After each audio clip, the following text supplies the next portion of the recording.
UP के राज्यसभा सांसद सांसद हमारे साथ इस समय मौजूद हैं दर्शना सिंह। इस समय जम्मू कश्मीर के दौरे पर हैं और साथ में नेशनल वाइस प्रेसिडेंट महिला मोर्चा के हैं। अभी हमारे साथ मौजूद हैं, इनसे बातचीत करेंगे किस तरह से जम्मू कश्मीर के अंदर इनका आना हुआ और ख़ास करके बातचीत जो है वो की जाएगी, क्योंकि यूपी से हैं ये और यूपी में राज्यसभा सांसद हैं। और ख़ास करके अगर आपको बता दें तो योगी जी ने मानिए एक सिपाही जो है वो जम्मू कश्मीर के अंदर भेज दिया है। और जम्मू कश्मीर के अंदर क्या रणनीति इनकी है, क्या जम्मू कश्मीर के अंदर इनको आगे आके जो है वो यहाँ के हालात दिख रहे हैं, पूरी बातचीत जो है वो इनके साथ करेंगे। मैम, सबसे पहले आपका स्वागत करना चाहूँगा मैं। बहुत बहुत धन्यवाद। किस तरह का जम्मू कश्मीर लगा? पहला एक ही सवाल। बहुत अच्छा लगा। तो फर्स्ट टाइम था आपका? हाँ, फर्स्ट टाइम था। तो क्या मकसद है, किस मकसद से जो है वो आप जम्मू कश्मीर के अंदर आए? क्या मकसद है आपका? जम्मू आने का मकसद मेरा था, संगठन का प्रवास लगा है महिला मोर्चा के द्वारा, और उसी परिप्रेक्ष्य में डोडा ज़िले में मुझे भेजा गया है। तो अभी यहाँ पे आए तो कहाँ कहाँ पे आपका जाना हुआ? कल मैं कई जगह गई हूँ, जिसमें खिलानी, भाड़ा और भदरवा, और आज फिर कई जगह कार्यक्रम लगे हैं। तो आज किन के साथ आपकी मुलाकात होने वाली है? कहाँ कहाँ पे आपके कार्यक्रम जो है वो होने वाले हैं आज?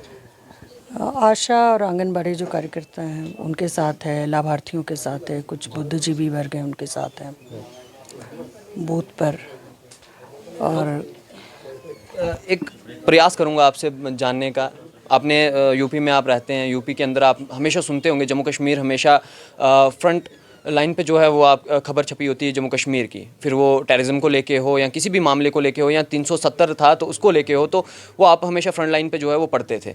तो यूपी के अंदर कैसा आपको लगता था कि क्या विचार थे आपके कि किस तरह का जम्मू कश्मीर होगा, और आके किस तरह का आपको लग रहा है कि जम्मू कश्मीर हकीकत में कैसा है? देखिए, मैं सबसे पहले तो आपसे कहना चाहूँगी कि माननीय प्रधानमंत्री जी के नेतृत्व वाली सरकार के द्वारा जिस तरह से धारा 370 और 35 से हटाने के बाद जिस तरह से जम्मू कश्मीर आज नए रूप में है और विकास की मुख्य धारा से जुड़ गया है, इसके लिए मैं माननीय प्रधानमंत्री जी को बहुत बहुत धन्यवाद और आभार प्रकट करना चाहती हूँ। कल मैं कई जगह गई, हर कोई यही कह रहा था कि माननीय प्रधानमंत्री जी ने जो ये काम किया है, इससे यहाँ की जनता बहुत उनका आभार व्यक्त करती है और मुख्य धारा से विकास के जो है कश्मीर को, जम्मू कश्मीर को माननीय प्रधानमंत्री ने जोड़ने का काम किया, बिना किसी भेदभाव के, सबका साथ सबका विकास के नारे के साथ माननीय प्रधानमंत्री जी काम कर रहे हैं। प्रयास रहेगा दर्शना जी मेरा आपसे ये जानने का, जिस तरह से कहा जाता था जम्मू कश्मीर के अंदर कोई आ नहीं सकता, 370 था आर्टिकल, अगर 35A की बात करेंगे, ख़ास करके बात करेंगे अभी जो हाल ही में आपको पता होगा जिस तरह से भारत जोड़ो यात्रा जो है वो की जा रही थी, राहुल गांधी जी आए, उनकी और प्रियंका जी की जो है वो आपसी तस्वीरें जो है वो दिखाई जा रही थी कश्मीर से, वो बड़ी वायरल हुई कि वो आपस में खेल रहे हैं, और उसमें कहा गया कि ये सब जो है वो मोदी जी का हाथ है, मोदी जी आए, मोदी जी ने 370 को तोड़ा, इसीलिए जो है वो भारत जोड़ो यात्रा अपनी कंप्लीट। निश्चित तौर पे इसके लिए तो माननीय प्रधानमंत्री जी को धन्यवाद देना चाहिए कि आज जम्मू कश्मीर ऐसा हो गया कि आके लोग यहाँ पर भारत जोड़ो यात्रा कर रहे हैं और बर्फ़ में खेल भी रहे हैं और इतने निश्चिंत होकर जम्मू कश्मीर की यात्रा कर रहे हैं, तो इसके लिए तो माननीय प्रधानमंत्री जी को धन्यवाद देना चाहिए। आपने इससे पहले सोचा था कि आप जम्मू कश्मीर आएंगे?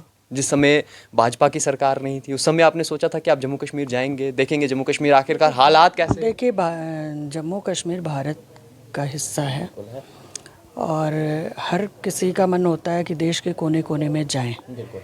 निश्चित तौर पे आज इतने आराम से हम सभी आ पा रहे हैं, तो इसके लिए माननीय प्रधानमंत्री जी ने जो काम किया धारा 370 और 35A को हटाकर, तो निश्चित तौर पे आज हम इतने आराम से यहाँ बैठकर बात कर रहे हैं, इतने दूर से आके आप सभी से मिल रहे हैं, आप सभी के विचारों को जानने का मौका मिला और जिस तरह से लोगों से बातचीत हुई, जिस तरह से वो उत्साहित थे जम्मू कश्मीर के विकास को लेके, तो निश्चित तौर पे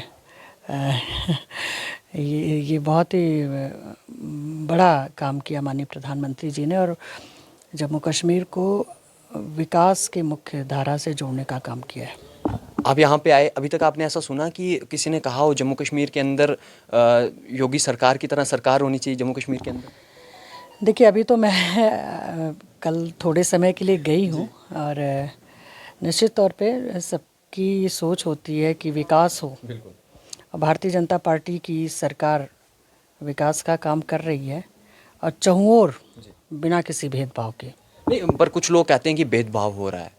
ठीक है, ये मैंने सवाल पहले भी किए हुए हैं, हमारे प्रदेश अध्यक्ष जी हैं रविंद्र रैना जी, हमने उनसे भी सवाल किया था, तो उन्होंने कहा था कोई भेदभाव नहीं है और भेदभाव होगा भी नहीं, क्योंकि हम अगर किसी को राशन देते हैं तो उसमें भी कोई भेदभाव नहीं होता। हमने कोविड में उनकी मदद की तो उसमें भी कोई हमने भेदभाव नहीं किया, वैक्सीन्स दी तो हमने किसी को भेदभाव करके नहीं दिया कि आप किसी अलग कम्युनिटी से हो। तो एक प्रयास ये है कि यूपी के अंदर जिस तरह से यहाँ पे दर्शाया जाता है या मीडिया में दर्शाया जाता है कि यूपी के अंदर जो है वो वन साइडेड सरकार चलाई जा रही है कहीं ना कहीं, तो वो क्या हकीकत है वन साइडेड सरकार? मतलब कि एक यूपी के अंदर क्या ये सही है, ये सच है जो हमें यहाँ पे दर्शाया जाता है? नहीं, एक बात बताएं कि यूपी में माननीय प्रधानमंत्री जी या माननीय मुख्यमंत्री योगी आदित्यनाथ जी के कामों को जनता ने उस पर मुहर लगाई है, दूसरी बार फुल मेजॉरिटी में सरकार बनाई है, तो ये तो जनता का जनादेश है, ये तो जनता ने आशीर्वाद दिया है। और भारतीय जनता पार्टी की सरकार काम कर रही है, उनके काम पर विश्वास बढ़ा है लोगों का। नहीं, मगर ओवैसी आप सुनते होंगे उनके बयान, हमेशा हम भी सुनते हैं, तो वो उनका हमेशा यही सुनने को मिलता है। देखिए, लोगों का काम है कहना। अच्छा, चलिए, क्या मैसेज रहेगा? जो बातचीत आपसे बड़ी बातचीत जो है वो यहाँ पर हुई, सभी लोगों ने जो है आपके साथ भी मुलाकात की, और क्या मैसेज जो है वो जम्मू कश्मीर के लोगों के लिए रहेगा आपका यहाँ पे दौरा जो था? देखिए, मेरा ये संगठनात्मक प्रवास है जी, और कल से मैं यहाँ पर हूँ, और जिस तरह से मैं लोगों के बीच गई हूँ और जो ऊर्जा उत्साह यहाँ के लोगों में देखने को मिला है, और माननीय प्रधानमंत्री जी के काम को लेकर जिस तरह से लोगों की सोच है और जो उत्साह है, वो अपने आप में बहुत बड़ी बात है। लोगों का विश्वास बढ़ा है, लोगों की आशाएं और उम्मीदें जगी हैं कि अब जो है इस क्षेत्र का भी विकास होगा। तो मैं इतना ही कहना चाहती हूँ कि आप विकास की मुख्य धारा से जुड़ चुके हैं, और आप इसी तरह से उत्साहित रहिए, काम करिए, और एक दिन एक समय वो ऐसा भी आएगा जब जम्मू कश्मीर विकास की मुख्य धारा से जुड़ने के बाद एक बहुत अच्छा जो है एक नए आयाम को पाएगा। बहुत बहुत धन्यवाद।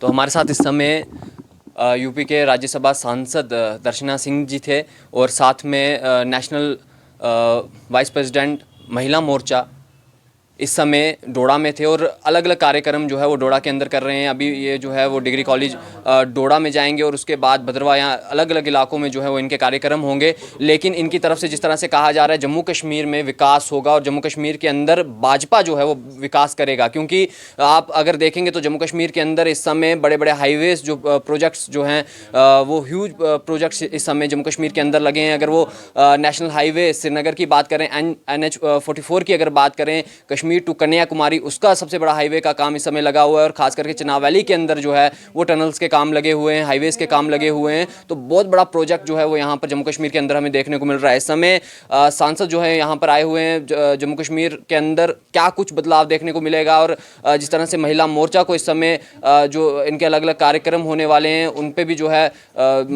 जितनी भी तमाम खबरें आएंगी वो आपके साथ ज़रूर साझा करेंगे। देखते रहें टियाला, दीजिए इजाज़त, नमस्कार।